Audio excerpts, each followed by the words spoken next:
combo. Looks in the middle lane for now, but Ziggs is going with them, so they might change their mind and rotate it around later on. But you can see 3 wards out of the map as well by SGC, much more spread out. They're down by the blue, down by their own Tribush, and down in that, or top, in that river. And well, Chen walks across the blue ward, so does display that he's going towards the top lane. So we are going to see our standard 2v1, 2v2 and 1v1 matchups. I was watching Zyra and Lucian make their way towards the blue. They do stand on SGC's ward, but ultimately they're just making sure it's not being stopped. Yep, so that is going to be Vayne and Nami facing off against Zyra and Lucian. Lots of damage potential here from SK Gaming. If a grasping root lands, you are going to see Candy Panda going all in, or at least putting down a big chunk of damage onto worst AD carry West. So Lular's going to have to land those pixel perfect Aqua Prisons, otherwise this could get very messy very quickly. Shouldn't be too much action from Lula and worst AD carry yet. But yes, as you mentioned, that early game damage, that bullying from Lucian is the sort of thing we need to keep an eye on. So it's a case of how they manage that aggression, how they manage the sustain they need with the heals coming out from Lula. It's going to really separate this bottom lane as we start seeing a lot of damage coming down already. But Nif, while he gets bubbled up, there's a plant there protecting him, and it gets a few attacks off onto Lula, which really, at this level, do make an impact. Like, fair enough, you landed the Q, but there's no follow-up damage, because in doing so, you can actually put yourself in a worse position. So it's a case they're just bullying top lane, though. Freddy has been caught out here. There's going to be slicing and dicing, flashing away as well, and will manage to survive. But the Summoner has been burnt. Summoner was also burnt by Jarvan, though. A bit of a waste by him completely. It's not like flashing forward or landed any extra CC. He had that red buff, but one more auto attack wasn't going to be enough damage, wasn't enough there. Complete waste, to be honest, of Jarvan's flash there. Just a little bit too keen. Oh, Aqua Prison lands a bot, but again, they're not going to be following up with any more damage, but just tapping Nif on the shoulder and saying, hey, I can't land this skill shot, and if you step out of position, we're going to punish you. Just keep landing these plants under their feet. Of course, he gets one shot by the turret, but still, the damage that he gets off in that time is enough to start whittling SGC down. But now that the Lula has hit level 2, he has got that heal. That was not great. The good stun in return, but Vayne took a lot of punishment thanks to that snare. Yep, top lane can see Elise potentially looking for some plays here, Panky. You do see Jarvan hiding in the Dragon Pit too, but now Elise going in on the top lane. They get the stun onto Cavalier. He does taunt away. Doesn't actually taunt either of them, so he doesn't have the damage reduction, but the Ignite's ticking. Flashes under tower. Svenska and leaps forward. There's the twin bite for the first blood. Nif, however, is not finished in the bottom lane. Gladiq does come down. There's the knockup. This time it lands perfectly. Does finish up the kill onto Zyra. Flash away from Lucian, but Gladiq, while he takes the passive, doesn't really have to worry too much. So both the junglers picking up the first 2 kills. As you said, first blood for Svenskeren. So big plays from SK Gaming. This is also just not a case of Shen dying, but now Freddy gets free farm, and he can also push the lane to completely take away some of that CS that Shen's just simply not going to be able to get. So he's moving further and further ahead. So Ziggs bullying Mia in the mid lane, a long way up in CS. Jez is up by nearly 15 at the moment. I mean, the jungler's being in all the other lanes. He hasn't even had to ward yet, and he knows he's just completely safe from their kind of pressure. He's still got flash, he's still got that satchel charge, and it's more than enough to allow him to get out and escape. And while Gragas doesn't have the ability power to clear waves quickly and easily, and doesn't really have the mana regeneration to use body slams and barrels on every wave, it's being pushed into that turret and punished for it. Yep, absolutely. So Ziggs is going to go back. Does actually currently have quite a nice CS advantage over Gragas, about 16, which is nothing to turn your nose up at, but has his recall, so Gragas is going to claw his way back a tiny bit here in the mid. Maya's going to be going back though, however, recalling, and so therefore you just got to say that right now Jesus is having a really good game, forcing Gragas out. The amount of harass that you can do with the short fuse passive of Jez is really paying out dividends. So, buys that quick Chalice of Harmony, comes back to lane, but Gragas has got the same. Just a little bit of extra gold saved up though for Jez's, of course. He's, well, quite the same items, but he's that far ahead in CS. He's clearly got some left over. Just Jarvan now hiding in this bottom lane brush, but immediately starts a recall as he believes he has been spotted out. To see Cavalier and Freddy though trading the top lane. At this point, Freddy is still a little bit stronger and will win out on these trades, but Cavalier's got that feint up, so he's blocking as much damage as he possibly can. Gladiq cancelled his recall again, but just by being here, just by that presence, he is zoning out Candy Panda and Nif. Well, you can see right now that Vladik was lurking in the shadows, waited around for a while, but realizing nothing was really going to happen, will finally back on away. So patience not quite paying out for the team of SGC. Meanwhile, Elise is moving once again here, and Cavalier is potentially in all kinds of trouble. Here comes Svenskeren from the side. Cavalier has just dinged up to 6, but there's the dominance as well from Freddy122. Is he tanky enough with the feint? Taking a lot of damage as Freddy122, but tanking it up for long enough. They will pick up that kill, finally on Shed. Svenskeren just toying with him, dancing around the tower, waiting for that twin bite to come back up again. Leapt in, put that last bit of damage and wasn't enough, but of course switched back into his human form, had all those abilities fresh up and off cooldown again. And while he still took 2 turret shots, and a lot of damage came from those, because of course it went straight from Freddy122's Renekton to Svenskeren, so the armor penetration, the stacking was there, so it really hurt him. But Worst AD Carry does get snared up. Beautiful double bubble onto Candy Panda and Nif, but Worst AD Carry taken way too much damage to follow that in, and the plants were still hitting him. Yeah, and he was also ignited, so it was all of the kind of momentum taken away from him, even though, as you say, that was a beautiful bubble coming in from Lula, but they just probably saved Vane's life. Yeah, definitely. exactly. Definitely the case. So Worst AD Carry already is nearly back to full hit points. So Lula, let's have a quick check. Yeah, is maxing the ebb and flow, which is the heal first. There it is, up to 3 points in that at the moment. Yeah. And with the Doran's Blade and Vamp Scepter that's been complete now, almost AD Carry, every attack's in a fairly large chunk of health back. Now, mid lane, that CS lead is starting to stretch a bit more into Ziggs' favour, and he's about to be given the blue buff here courtesy of Svenskeren. Gragas is actually making his way in this direction. He hasn't walked past towards, so they've got vision of him. Is he going to be able to seal it away over the wall? Gragas' barrel goes off. Did he get it? No. Yes. No, that's his own one. Oh, that's his own one. So, but it was forcing the smite. Svenskeren had to smite it away, as you see his is now on cooldown. So it didn't go to Jez's, and that's really what Mia was trying for. So in ultimate, that was a success. Yeah, absolutely the case, because we said this in a previous game that Ziggs with blue buff is just terrifying to play against. The amount of spam and harassment that you are suddenly having to deal with is very painful, especially from a melee character's perspective like Maya. You know, Gragas is not able to stand toe-to-toe with a blue buffed up Ziggs, so definitely a big plus going in his side. Svenskeren thinking about potential gank, but I'm not too sure if this is going to pay off. Yeah, well, he made himself a target by staying in that blue buff. So, okay, so you stop my blue buff happening, well, we want your one back. Svenskeren comes into mid, but he's actually just going to help Jezis push it through. Now, Jezis, he's ahead in farm, we've already mentioned that. He's got that Chalice of Harmony, so he's not too bad on the mana regen. But with a complete lane push, he can now base, buy much more items, much more mana regen, therefore offsetting the bonus that Gragas is going to get from the blue a little way, especially when he buys a cooldown reduction item as well. So it's a little bit of timing, but Gragas is now at that point where he's got the blue and he's got plenty of AP and plenty of base damage with his skills leveled up that he can clear those waves very, very quickly, and Jez's is going to start losing a few creeps to the tower. However, Gragas looking for Renekton in the top half of the map. Yeah, Freddy122 is in circle, forced to flash away. Here comes the explosive cast, knocking him back into the team. Here's Jarvan as well, flashing and flagging and dragging. Can Freddy survive this onslaught? No, he can't. Cataclysm comes down, and Gragas will pick up the pieces. Even with that knock-up not quite landing, SGC did manage to pick up that kill onto Freddy. Forced to blow the flash from Jarvan, not ideal, but kill is a kill, but what can they do with it? We're going to see Shen now ram that lane into the turret. He is 6 and has been for a while, so I'd like to see the rest of SGC try a play somewhere else in the map and now use the Shen ultimate while Freddy can't make the most of it. We do see Svenskeren fighting Mia. There is the Shen ultimate onto Mia, but just after he flashed away, does body slam forward, but Cavalier still can't land the taunt. Little bit of miscommunication and a good disengage from SK. That was an awesome satchel charge as well from Ziggs, knocking all 3 players in separate directions. That was really nice from Jez's. Oh, bot lane, no. Arcane. I was going to say Arcane Prison. That's not the case. It's an Aqua Prison. It did land. And again, you've got to say that Lula's been playing a really solid Nami.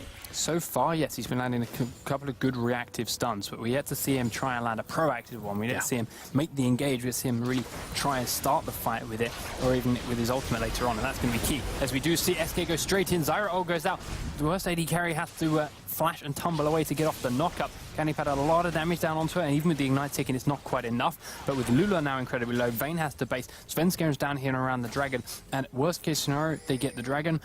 Best case scenario for SK, they get the Dragon and a tower. Yeah. the Dragon is a certainty unless Gragas comes down and tries to do the steal of a lifetime with that explosive cask. He's not going to be given a chance here. The Dragon's already falling, so that's going to be SK, and that just all comes as a result of hyper aggression at bot lane, landing grasping roots, and punishing both worst AD carry and Lula.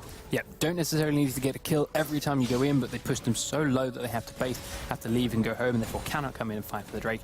So, free 2,000 gold for SK, and well, the gold count does reflect that now. May only be 2 and 2, but they are up by 3,000 gold. Yes, and SK Gaming, they're not the kind of team that you want to give a big advantage to early on, because they will snowball this one away. Let's have a quick look at the early items being picked up. Athene's and Holy Grail already for Ziggs, alongside the Gragas, and Lucian building towards that Triforce as you'd expect. But already, Bilgewater Cutlass plus 2 daggers for worst AD carry on Vayne. Yeah, so he's got a fair bit of strength on him. See if he can really put it to use. We've seen a couple, as we mentioned, good bubbles landing from Nami earlier on, but they were defensive. Now the Vayne's in a position where she's got quite an offensive power spike. Maybe we can see some good bubbles landing and resulting into perhaps some 2v2 kills. Yeah, so bot lane right now. Nif and Candy Panda trying to stop this onslaught from the invaders of worst AD carry and Lula, which has been the case for the last few moments. But meanwhile, actually Svenskeren is going to do some invading of his own. So again, they could have potential sites at top lane. Cavalier, I feel sorry for him. He's been e-bullied all game long. Freddy 122 coming in. Cocoon has landed here. His Cavalry tanky enough, looks like it so far, but they're probably going to go back in for seconds when another creep wave comes. In fact, they're not waiting for that. Cavalier is already running away. He's doing a good job. He needs to get out from that tower because he knew he couldn't kill the creeps in time. Jarvan was coming around behind. Now he has a little bit of an issue with Svenskeren and Freddy closing in on him. But with Gragas and Ziggs coming up, we're about to see a full-on 3v3, but Gladiq is going to be dead before the rest of his team gets there. So 3v2 immediately. Ult comes across from Ziggs. Good dodge from SGC. But Cavalier is in a horrible position, stuck between a spider and a hard place. Quick flash over the wall. Svenskeren's still burning, but he's got more than enough health to survive, providing there's no follow-up damage. Gragas is hanging around close. SK are trying to bait him into that blue bush. With it, he does manage to pick up the kill onto Svenskeren. Will get away with his life as well. And, well, Svenskeren just hung around a little bit too long. Yep, SGC are standing toe-to-toe with SK Gaming, but they still find themselves a good few thousand gold behind. It's actually, you're going to have the proactive plays from SGC right now. Here comes the Strangle Thorns, but there's the Shen as well. They managed to turn it around. Vayne actually picks up that first kill. Can he manage to survive this? No, he can't, because Nif is there to shut down Vayne, trying to run away. Now Cavalier's been caught out from Nif, and they're not going to be able to chase this, so it looked like that could have been a 2-for-0 clean sweep. Ends up being a 1-for-1. It's a good last-second snare from Nif, actually catching both Lula and Cavalier in that. And a nice flash to pick up that kill. Not only was he able to pick up the kill, it got him in the direction of going to safety too, so it was a beautiful little bit of a conjoined play. I'd like to actually seen worst AD carry stay in the creep grave after killing Lucian, perhaps get some auto attacks on the creeps, if not Nif, to lifesteal back up. He knew that Q was coming, he knew the plants were there, but he still had Tumble and he still had teams there to support it. So if he'd have just perhaps tumbled in the other direction, the plant hadn't fired on him and fired on Shen instead, then that conjoined with the lifesteal might have just about actually kept him alive long enough to start turning the damage onto Nif. But hindsight 2020, potato, all this kind of stuff could have gone any way. It's just me. But SK did grab the top tier 1 turret while that was all going on as well. They grabbed the bottom one just before the fight started. Now as a result, they get quite a group going on here in the middle lane. Oh, Candy Pan has taken a lot of damage from the ult and the barrel rolls afterwards, but Gragas only has the cavalry coming in from Gladiq, and I'm not too sure that Gladiq wants to go in right now, because he seems more occupied with potentially going for those wraiths. No, in fact, he has come down to mid, but a bit too little too late, because already Candy Panda and Jezis have pulled their way back. This is going to allow Vayne to free farm a bot who already has that Blade of the Ruined King, which is a massive damage spike and indeed sustain and survivability spike as well for that character. So it's going to be quite difficult to actually duel her right now at only 15.5 minutes through the game. So we just see an army that should go down there first. Zyra's heading in that direction to stave them off from the turret for a little while, but Lucian will be down there shortly. Renekton really starting to bully Shen now in his top lane, still waiting for that Sunfire Cape to be complete on Cavalier, then he'll start having a better time in lane. But Freddy with that Spirit Visage up means Cull the Meek's doing so much more for him, it's going to be very hard for them to push him out of that lane. Yeah, absolutely. But right now, has got to landed on a bit of a lull, Panky, because no objectives are completely free. Dragon is up in a 1 minute 15, so having a quick browse across the items. Shen, as you'd expect, going to be going for Sunfire Cape first. Spirit Visage already finished off actually onto Renekton. Speaking of which, Freddy has rejoined the fight at top lane, does have a level advantage over Cavalier because of all the presence that Svenskeren has had at that top lane. So it's definitely starting to come through here. 2 levels ahead, so Freddy can just boss Cavalier back and not worry about dying. Yeah, we do have ultimate coming up shortly on Cavalier, but Worst Day to Carry US is actually coming in. The Blade of the Ruin King has been used on Freddy. He fails to slice and dice through the wall. Does get condemned back, but it's not quite enough to stun him. Svenskeren's here waiting, but Gladicu is as well. He's got that knock up. If he can go it, gonna go straight ultimate. Never mind. Freddy 1-2-2 will drop down to Vayne, but what are SK doing on the rest of the map? Pushing mid quite aggressively with Zyra and Ziggs. Not sure if they're going to be able to grab the turret. Ula actually get caught out by Svenskeren, takes a massive burst of damage. Gladicu's here. Stun doesn't land because of the repel. Svenskeren comes back down 2v1. Even through exhaust, he picks up that kill. Now he's going to keep chasing Gladic, but with Shen coming down, he has to back off. Doing so has opened up that middle lane, though, for SK. And with Lucian coming up, they might grab a tier 2 as well. Beautiful mechanical play from Svenskeren to repel out of the Aqua Prison, keeping that kill alive for him. And as you said, even through the exhaust, managing to claim that kill. They're not potentially going to pick up this mid tower right now unless they go ham with this wave of creeps coming down, because you've got Vayne and Gladic to contend with. That being said, though, Gladic's pretty low, so they could actually just take this tower pretty easily. Yep, there's 2 members of SGC that are there and not quite strong enough to defend it, and before Gragas gets there, they do manage to kill that off. So 2 quick turrets in that middle lane, all because they lost Freddy. SGC had to commit a lot to kill Freddy in that top lane, and SK, through a series of events following it, managed to pick up 2 turrets in the mid lane, and now, thanks to the timing, thanks to their coordination and teamwork, they've rotated down now to this Drake. Gragas going to try over the wall, but he's a little bit late. Justice taps Svenskeren in the backside, helps push him out to safety, and he's going to recall. So a big lead here now for SK Gaming, 8,000 gold at 18 minutes. Ooh, that's very steep, actually.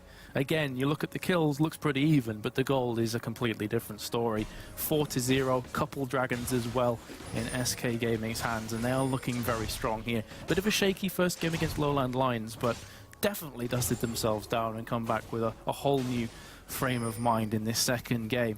SGC, they are looking pretty good themselves. I'm not going to completely discount them, but they're definitely coming up against a lot of stiff opposition with SK Gaming. So Freddy and Jazzy now here on this blue buff. They've got wards all over the SGC jungle, so they can see anyone coming in to stop them with it. And with Svenskeren and Nif heading down from base after a quick shop, they know they can grab that blue buff with ease, and Jezzy takes it for himself. Now we see Jarvan and Gragas heading down towards that bottom lane, looking to perhaps get behind Candy Panda and dive him to take the turret, but they walk past a pink ward en route, so they are going to be spotted. And the rest of SK's reaction, okay, we're going to take the tier 2 turret in the top lane. Spawning that plant there without having it tank the turret reduces the armor on the tower by taking off the backdoor bonus. It counts as a minion, so it takes off the backdoor bonus that the turrets get for safety and allows them to get through it a lot quicker. They do lose the tier 1 turret in the bottom lane because of that push that SGC were doing, but a very worthwhile trade to take that tier 2 in the top and immediately back out. Well, like I said before, you give SK Gaming an inch, they will take a mile, and they got an early advantage in this game, and they're rolling with it right now. Freddy, 1-2-2, Nif, Svenskeren, and Jezzy, they are all hungry for blood. Cocoon comes through, not able to land, will catch a minion instead. Blue Lock, his days are numbered. Had that have landed, he would have been dead, 100%. Yeah, we've seen a Svenskeren solo him down before. He would not have been afraid to go in and try it again. You see Gladic taken out about half health by Jezzy and Freddy just from slow auto attacks and a couple of bombs as he ran away. No real CC, and the stun didn't do too much. Do then see Candy Panda still defending that bottom lane. Tier 2 turret from creeps, 149 CS and only the 1 assist, so he's still a little way behind Vayne, but he's going to comfortably sit down in their company, keep farming up and get stronger and stronger. So Rabadon's death cap on Ziggs, needlessly large rod for Gragas. So even though Gragas has got a couple kills and Ziggs hasn't, the fact of the matter is objectives are worth way, way more. So he is still well and truly behind. So Dragon is not available right now for both teams, and it's probably just a case of SGC, Panky. You know, normally this is about in the cast where I'd ask, what can SGC do to game back? Because there's no doubt they're second favourites right now. They're probably just going to have to turtle, honestly. they're trying all the right things, like they rotate to bot to grab Candy Panda and Lucian, and would have got bottom tier 1 and maybe tier 2 if they'd have done it without walking across the ward. If they hadn't been spotted by SK, that could have gone very nicely for them. But they were spotted, the wards were there instead. And because they are this far behind, because they're down by 9,000 gold, SK have wards everywhere. So they need to get rid of those and then try and make these plays while they can't be seen doing it. Yeah, and so SGC, they're just pretty much living off their neutral camps right now. Fane goes down to bot lane. You could very well see SK just push right down mid or potentially encircle and go for that tower dive because they have champions that are capable of doing it. They've got Renekton. They've also got the Elise as well. Lucian firing across his Ardent Blaze there and the Volatile Spiderling. But you can see in SGC's movements, they just do not fancy any confrontation. They don't want any part of this. So, and there's the Oracles up on Nif now, taking out the wards that SGC have placed down within their own jungle, making them completely blind. So you see Jez's Candy Panda Svenska now rotating bottom to push that wave up. Vayne gets ulted by Shen. It's going to immediately stun Candy Panda in onto the wall. Immediate taunt to follow up means Lucian is down in seconds. Jez is the next focus. Worst Lady Carry is in a great position to finish him off. Double kill for Vayne, and SK are in full retreat. That was such a good engage from SGC. Now here comes the Cataclysm. Svenska is going to try his best to keep them away from Nif, and may actually very well do so. Cavalier having to deal with those plants, but I can't stress enough just how opportunistic that engage was. Worst AD carry saw that Candy Panda was by himself and isolated, and instantly the call was made. Let's go, go, go. They pick up a 2-for-0 trade, and what looked like a completely one-sided game is now a bit more open. A little bit more. I mean, SK did check the bush. They used it with Candy Panda's W. They checked for vision. Didn't quite land. It was lucky that it didn't for SGC. But a double kill on Vayne really going to help her out. They're still a long way down, and protecting is still going to be quite a challenge against the power that SK have. But yes, it's certainly looking a little bit better than it was 2 minutes ago. Confidence boost. You know, we said time and time again, League of Legends is such a momentum-based game. So you get a couple kills in your AD carry, suddenly, oh, you know what, guys, maybe we can do this. There's a glimmer of light at the end of the tunnel, and now Candy Panda isn't entirely sure about trying to go one-on-one with Vayne. Vayne is just pretty big. Candy Panda does have to back away. The rest of SK ramming straight up this middle lane again as a 4-man. You can see Shen off in that top lane as Shen does. He hasn't got his ult now, still halfway through its cooldown, so it's got quite a while, and we'll have to be careful to come and join his team on foot if the fight breaks out. Jarvan was in the jungle but has now come to join Gragas too, but it is just Gragas. He's very easily cleaning these waves out as they come to him, so SK can't push too hard, and they go back to cleaning their opponent's jungle of wards. Yeah, that is pretty much everything that's going on right now. With 10 more seconds for Dragon, you can see that SK are potentially setting themselves up to catch somebody out of position. Nif shows himself just for a split second, and Cavalier's spidey senses are tingling as he goes back. So probably going to be another free Dragon, honestly, for SK Gaming. I mean, it's possible that SGC may try and make a play here, but Dragon's going down so fast, there's no chance. Yeah, they knew the timing. SK were there ready and waiting. They knew SGC were around, but they had complete vision wards in. They had them locked in. And SGC are still too scared to move around their own jungle as to where SK might be. They weren't willing to go that way and maybe make it to Dragon and maybe fight them for it and maybe lose a fight at Drake. They're just wanting to back off and let SK come to them. As a result, SK have come as a 4-man down to the bottom turret, taking the tier 2 for free because, well, SGC spread out too much and sent Gragas and Jarvan up towards the top side of the map.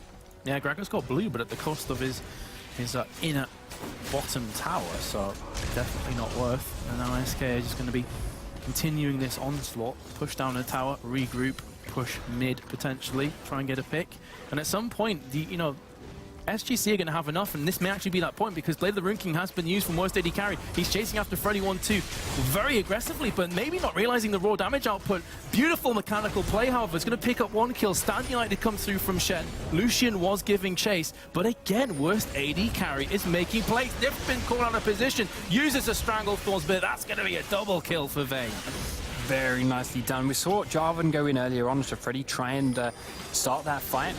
Worst AD carry couldn't follow up because of the Jarvan ultimate, and Freddy just flashed out of it. But then Freddy without that flash meant the worst AD carry could grab him the next occasion they became exposed. And with Nif going around to try and help, Candy Panda also blew his flash to come over the wall and try and help out. So he doesn't have that anymore. Gladyk's taking a fair bit of damage. Cavalier's now tanking the turret. They are being slowly whittled down by SK, so they need to be careful they don't get picked off on this chase, but a good bubble should really hold Candy Panda back. Lular's Nami is honestly impressed me a great deal. He has been on point with those Aqua Prisons all game long. Again, using it defensively to keep Candy Panda at bay. And but again, you know, we're talking about, yes, they got a few kills here and there, no objectives. You know, they've only got the 1 tower on the board right now, whereas on the flip side, SK have picked up 6. So it's all well and good getting a kill or 2, but you need to convert that into objectives.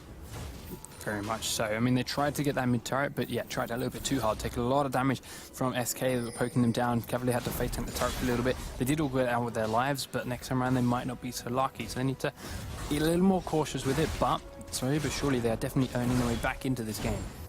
Yeah, and the gold's falling on the right places as well, Panky. 6 kills for Vayne, 2 kills for Gragas, who's yet to die. So we were talking about the late game that SGC have in their favor. And right now, the 2 characters that they desperately need to get to that stage are doing well. So there is definitely a lot of promise here for them. We are still only 26 minutes in, so it's still pretty early days as far as things go. But, yes, those characters, I mean, you can get to late game at 30 minutes if they get 12 kills, so I think it's simple as that. It's not a purely time-based thing, but SK looking to pressure this mid lane again. Shen doesn't have ultimate. SK are going to know this. They're all coming as fired up mid, so it's forcing Shen to recall from his top lane position. Freddy's already put a fair bit of pressure down onto this middle lane turret, so it's not completely full health, but now they know that Shen's gone. They've watched him vanish. He's not out in that creep wave, and they realize he must have recalled to some extent. They back off. They're not willing to take that straight fight 5v5, but they have done what they needed to release the pressure in that top lane. It's almost like SK Gaming are trying to siege and starve out SGC, taking all their neutral creeps, taking their buffs, and then trying to set up these traps whereby they completely dominate in terms of the ward war and then look to try and pick someone up. You can see right now that SGC are actually split. You've got Gladic and also Lular by themselves. Vayne's gone down to Wraiths, and at this point, if SK were to engage or maybe even try Baron, they would probably be able to pick it up. That's easy for us to say, though, while we're watching this, because simply SK aren't going to know that. No, exactly. But we do see SGC's Cavaliers' ultimates back up now. Freddy 122's in the top lane. We've got 5 members of SGC here in mid. This turret is already incredibly low, so that'll be finished off without a second thought. SK have 3 members defending mid. Ziggs was grabbing his blue buff. Svensker and throws the spider out for a little bit of vision. Freddy's coming down, coming a little way around behind. Poke damage comes out from Jez's, but here comes Freddy 122. The culling begins. It has been used here, it's going to clear, but another beautiful bubble from Nami. The taunt, however, will be missing. Tidecaller's blessing on worst AD carry is going to be slowing down Freddy, and what looked like a really sticky situation for SGC. Just one Aqua Prison completely shuts that one down. He could have still landed a slice and dice and then follow-up stun onto worst AD carry. And with the taunt being down and having missed from Cavalier, that's a great opening for SK to really open up onto that Vayne. Even if it had just been quick stun into full combo from Ziggs, it's enough to nuke her down very, very low. They didn't even try that, didn't even risk that, go with it. Just backed away and willing to let SGC run. So there's a little bit of hesitation there coming from SK, maybe not so great a sign. Well, you definitely allow them a tiny bit of jitters and nerves. They are, well, after all, in front of an audience. But still, you know, SGC, no discredit to them. They've been playing pretty well. They've kept themselves in by tooth and nail. They're digging their way into this game. They looked down and out about 5-10 minutes ago before Vayne got 3 kills. So you've got to give them props. I mean, these guys are resilient. Got to give worst AD carry some props too. Yeah. He's been playing a very impressive Vayne, soloing down Freddy like he did in that last kill. We now see him coming around towards Freddy again, but again, immediately has to back away, and Nif is killing those wards. They were trying to steal that blue buff, but it was taken with ease on Grace this time around. Do get a snare onto Gladic, but again, it's just an annoyance while they're planting and cleaning wards. Freddy goes up towards the top lane. Cavalier is stuck with his team a lot now, even though he has ultimate. I would like to see SGC send him off into some other locations and really go back to applying that split push pressure. But for now, they are all, as 5, going to push straight up that middle lane as Candy Panda fires his W off in the wrong direction. Well, with all the presence that they have in mid, it's like Freddy doesn't really want to split push. He'd rather come down to mid and try and make some plays, but he's still on top of a ward right now, so SGC know exactly what the deal is. And again, they're going to back off. When this flirtatious League of Legends continues, where neither team wants to fully commit. Dragon is up again. SK have grabbed every single one on the timer before, and what a surprise, they're rotating straight down there. Mid plants a ward in the bush. They've got a massive amount of damage from Svensker, Freddy 122, and Jez is his passive. And another Dragon goes to SK Gaming. You mentioned before they can do a very quick Baron. That's exactly why. They can do that same kind of thing to Baron, but there's much more ward control over there. It has got a lot more health, so it wouldn't be quite as nippy. But if SGC slightly overstep their bounds, slightly reveal themselves in the wrong place, yes, SK could easily snap at it and jump on it if they so wished. Instead, they see Shen down bottom. They've zoned Gladic out and away from this middle turret, and they are going to try and apply some pressure here. Need to keep in mind, though, that Shen does have his ultimate available, so even if he's split pushing, he can suddenly, in the blink of an eye, appear in those fights. SK Gaming going to be sieging down once again. Here comes Gladic flashing in. Stand United as well. Flag and drag will be used. Tidal Wave comes through, but scores a goal. Goes absolutely nowhere. And now worst AD carry is looking to make some plays, but that burst damage from Ziggs is absolutely crushing. And suddenly 4 players do fall by the wayside. In fact, excuse me, 3, now 4, as Gragas has finally been finished off. And SK Gaming just explode in this game. 4-1 trade, inhib down. In fact, they could possibly finish. They're certainly going to toy with their ideas. Svenskern's tanking the turrets initially. Now the minions are coming in. Jesse does get stunned. That's going to slow them down a bit. But with his passive damage there, nukes through the turret. Candy Pan are going to focus it down. It's going to switch up and get a Lula. The AoE damage that came out of SK in that last second fight was huge. They've taken down 2 Nexus turrets for it. They've got 8 seconds left on Gladic. And it was a nice try from SGC. But SK Gaming finished this second game in 32 minutes. That combo was disgusting from Ziggs. That damage, and it all landed on top of Vayne as well. Just instant. Yeah, Vayne nuked down mid.